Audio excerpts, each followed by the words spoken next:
Ciao a tutti e benvenuti nel canale Mitologie e Leggende. Oggi parleremo di un'altra tra le divinità maggiori del Pantheon greco, Ade, il dio dei morti, fratello di Zeus. In tre si spartirono il dominio dell'universo, i tre della vecchia guardia, Poseidone, Ade e Zeus. Poseidone ebbe il regno delle acque, Ade quello dei morti, il cielo e la terra invece restarono di esclusiva competenza di Zeus. Ade è il sovrano assoluto della non vita, del non essere. Per l'antica mentalità greca, la morte era davvero la fine, silenzio e tenebra eterni. Come un'ombra o come una larva incosciente, il morto scendeva nel cieco regno di Ade, dove perdeva anche la memoria di ciò che era stato. La cremazione, così frequente in Omero, è una conquista e una maturazione della coscienza. Le spoglie del morto si purificano nella fiamma, si liberano definitivamente dalla terra e si trasformano in luce e calore, per consentire all'anima o all'ombra, separata dalla sua sostanza terrestre, di scendere nell'Ade o nel regno eterno di Ade.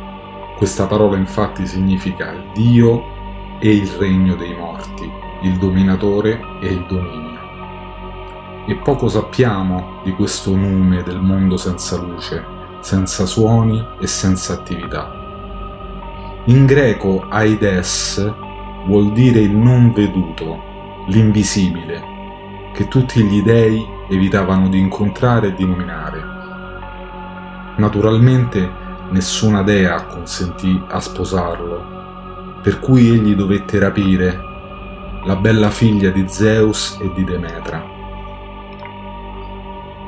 Ma le sue parole per confortare Persefone ed esortarla a tornare sulla terra per farsi rivedere dalla madre e il seme della melagrana che le fece mangiare prima di partire sono una prova sicura che il dio dei morti conosceva le più occulte leggi della vita, fondate sull'amore e sulla rigenerazione dei corpi. Esiodo lo definisce potente e di animo spietato, sempre seguito dal sanguinario Cerbero, il cane dell'Ade dalla voce di bronzo, dalle 50 teste, crudele e violento. Terribile è anche definita Persefone, ma solo per i non iniziati ai suoi misteri, poiché era lei che correva incontro agli iniziati gridando «Un dio! Sei diventato un dio!».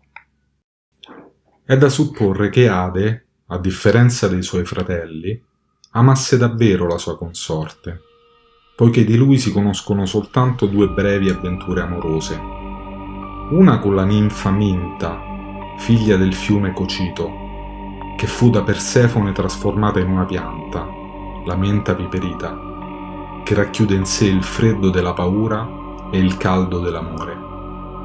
E l'altra con l'oceanina Lenché, da lui trasformata, a perpetuo ricordo della luce bianca del mondo, in pioppo argentato. I viventi lo invocavano inginocchiandosi e battendo le mani sul suolo, gli sacrificavano arieti e pecore neri, piantavano in suo onore cipressi e narcisi. Ade, in seguito Plutone per i romani, era il custode dei giuramenti, perché sacre erano in Grecia e in Roma le promesse sulle tombe dei defunti. Quindi era anche il giudice degli spergiuri e l'esecutore implacabile delle maledizioni. I viventi si rivolgevano a lui solo per raccomandargli coloro che avevano varcato la soglia della morte, custodita da Cerbero, che impediva a chiunque di ritornare indietro, o per chiamarlo a testimone degli atti e dei patti più solenni. Perché questo? Perché l'uomo sapeva, e ancora sa, che la morte è un evento ineluttabile e che l'incontro col Dio dei morti, nel suo regno senza tempo e senza luogo, è scritto nel destino di ciascuno. Si può non incontrare più Zeus, né Afrodite, né Apollo, ma non si può non fare i conti con lui, il sovrano dei morti, il giudice infallibile dell'anima, chiamato a dar conto di sé davanti a Dio. Cosa ne pensate di questo Dio? Lo trovate davvero così spaventoso e terribile? O piuttosto è solo la gelida rappresentazione dell'inevitabile? Fatemi sapere commentando qui sotto.